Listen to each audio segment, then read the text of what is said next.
Xin chào quý vị đã quay trở lại với kênh Sức mạnh trang phục của Phương.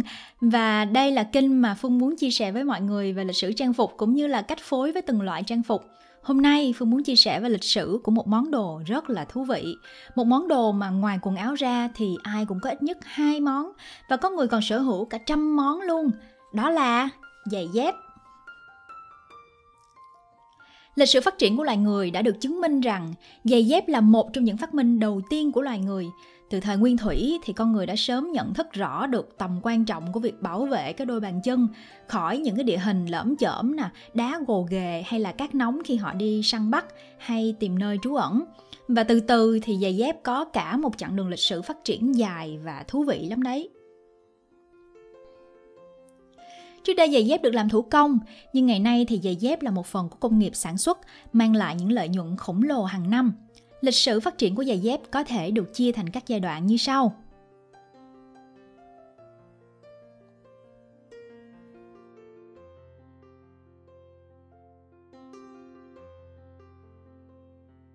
Tại biên giới giữa nước Áo và Ý, các nhà khảo cổ học đã tìm thấy một xác ướp được xác định là từ thời kỳ đồ đá khoảng 3.300 năm trước thời đại của chúng ta. Phát hiện đi kèm với xác ướp này là đôi giày được làm từ da nai, đế giày làm từ da gấu và được nhồi cỏ khô bên trong. Từ đó người ta đã đưa ra một nhận định về kỹ thuật sản xuất giày dép thời đồ đá, đó là ít mũi khâu, sử dụng cỏ sấy phơi khô, có tác dụng là giữ ấm chân, chất liệu thì được làm từ da động vật, vẫn còn nhăn nhiều trên bề mặt. Các mũi khâu nhỏ và không chắc chắn do dụng cụ may thời đó còn rất là thô sơ. Tuy nhiên đây không phải là đôi giày đầu tiên trong lịch sử loài người đâu, mà không có đôi giày nào phát hiện được đánh dấu là sự khởi đầu của lịch sử giày dép. Rất nhiều kiểu giày dép đã ra đời với các chất liệu khác nhau phù hợp cho các vùng khí hậu và với nguyên vật liệu sẵn có ở khu vực đó. Như là cùng thời cổ xưa thì có những vùng sử dụng giày dép là từ da, lông động vật và cỏ khô, nhưng cũng có những vùng dép thì lại được làm từ lá cây, cọ hoặc là sợi giấy cói. Khí hậu khắc nghiệt, người cổ xưa cần giày dép để bảo vệ bàn chân khỏi tác động tự nhiên bên ngoài.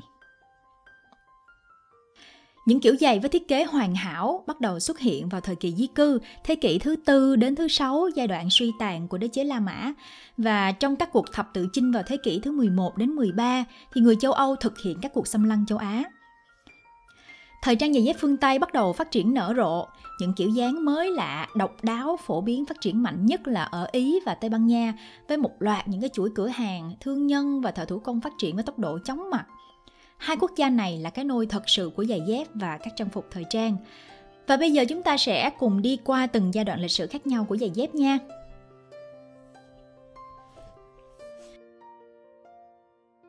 Đôi dép đầu tiên xuất hiện ở Ai Cập cổ, được làm từ lá cọ, sợi giấy cói và da thô. Lúc đầu thì chỉ có những giáo sĩ và pharaoh mới được đi chúng, nhưng mà sau này thì chúng phổ biến khắp Ai Cập cổ và có các màu sắc khác nhau tượng trưng cho từng lớp xã hội nhất định. Thời Hy Lạp La Mã cổ đại là thời kỳ văn hóa mà giai đoạn sơ khai sản xuất giày dép phát triển mạnh mẽ. Có thể tìm thấy những mảnh ghép của giai đoạn phát triển này xuất hiện trong những bức tranh vẽ cổ, không giống như dép của người Ai Cập. Thì dép của người Hy Lạp La Mã cổ có dáng dài đến nửa đầu gối và có nhiều dây buộc. Ở Hy Lạp thì dép chỉ được mang bởi những người công dân tự do và có thể dễ dàng phân biệt với nô lệ. Ở La Mã cổ thì quần áo và giày dép là biểu tượng của quyền lực và văn minh, vì vậy nên đôi giày được mang theo địa vị và tầng lớp xã hội.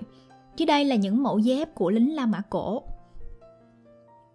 Vùng Celtic thời kỳ này xuất hiện những đôi giày dệt trơn, thoải mái, đế thường được làm từ gỗ và chúng nhanh chóng phổ biến trở thành giày dép cho nông dân và người nghèo.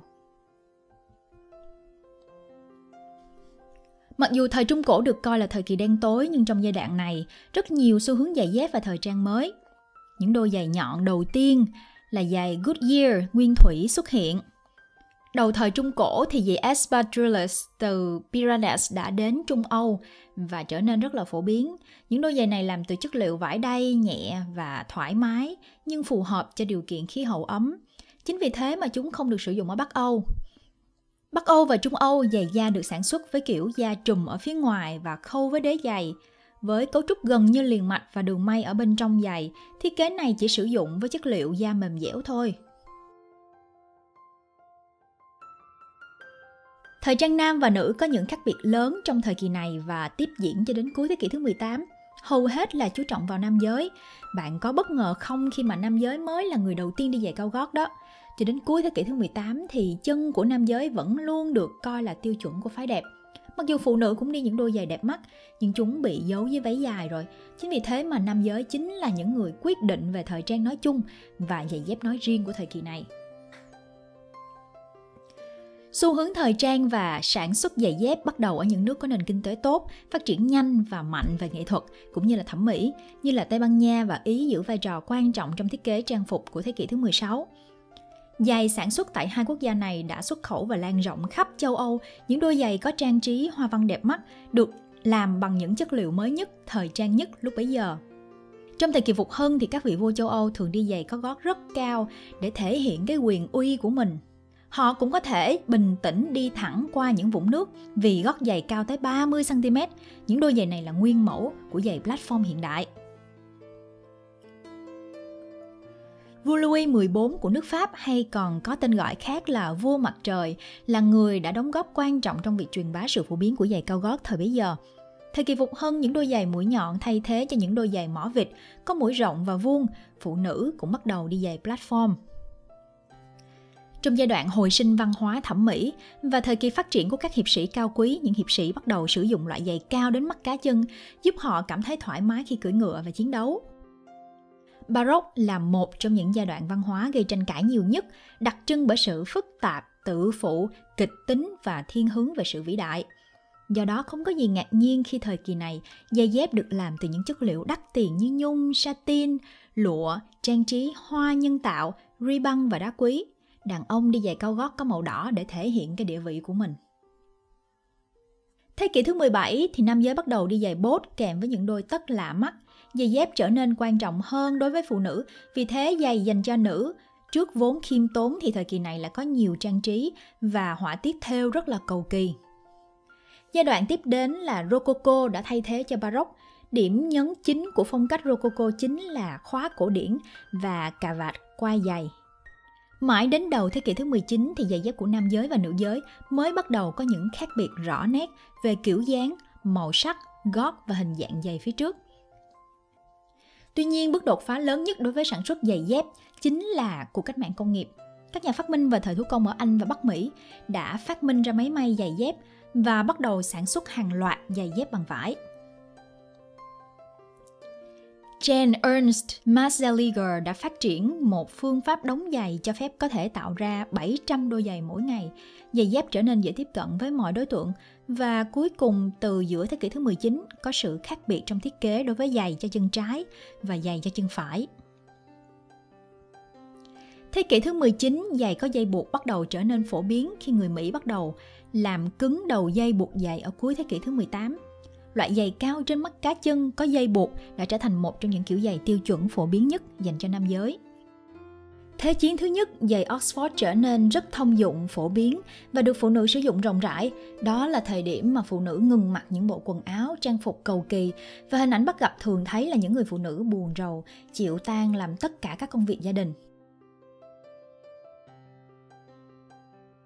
Một bước đột phá lớn của giày dép trong thế kỷ thứ 20 chính là sự thành lập và thịnh vượng của văn hóa nhạc pop Mỹ gắn liền với sự khát khao trở nên khác biệt, độc đáo, nguyên vật liệu rẻ hơn và những đổi mới trong cấu trúc xã hội.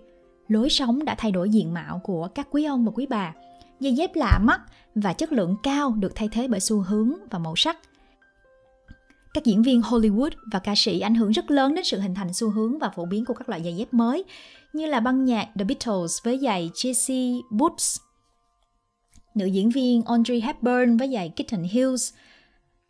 Với việc gia tăng số lượng phụ nữ trong lực lượng lao động, xu hướng giày cao gót bắt đầu thay đổi, giày gót thấp trở nên phổ biến ở thập kỷ thứ 9. Bước đột phá cách mạng giày dép chính là phát minh ra giày thể thao cho người chơi bóng rổ vào năm 1917. Tiếp sau đó là hướng tới sản xuất các loại giày thể thao hợp thời trang. Vào cuối thế kỷ thứ 19, chính xác là vào năm 1892, mẫu giày thể thao bằng vải hiện đại, thoải mái, đẹp mắt với đế bằng cao su được sản xuất ở Mỹ. 25 năm sau đó, nó được hoàn thiện, cấp bằng sáng chế và sản xuất hàng loạt. Từ giữa năm 1940, thì cuộc cách mạng hữu hình giày dép và quần áo thể thao bắt đầu, kết thúc thời đại quý bà quý ông. Wow, lịch sử giày dép thật là thú vị vì chúng tiết lộ sự phân chia giai cấp tầng lớp xã hội, sự thay đổi của thời trang qua các thời đại khác nhau. Không giống như ngày nay, thời trang thay đổi theo mùa. Trước kia 10 năm, thậm chí là 100 năm mới có sự thay đổi rõ nét về thời trang. Có những thời điểm mà phụ nữ không được đi giày cao gót, nô lệ thì không được đi giày dép, hay quý tộc phải cạnh tranh với nhau về độ lạ mắt và tinh tế của những đôi giày mà họ mang.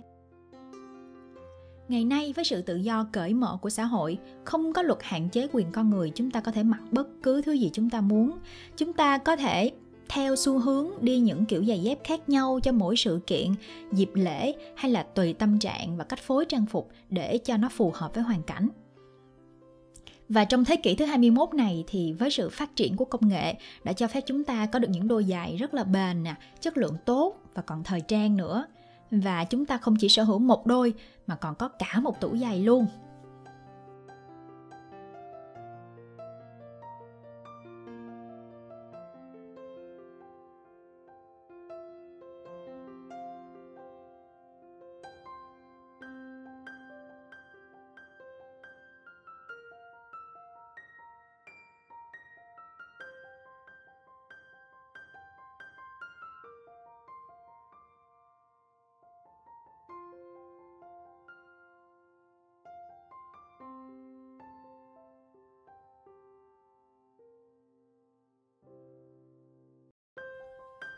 Như vậy là quý vị đã cùng với Phương sơ lược về lịch sử, về các loại giày dép. Và Phương hy vọng rằng là trong clip này thì quý vị sẽ tìm được những kiến thức rất là thú vị về giày dép nha. Chúc quý vị một ngày thật là vui.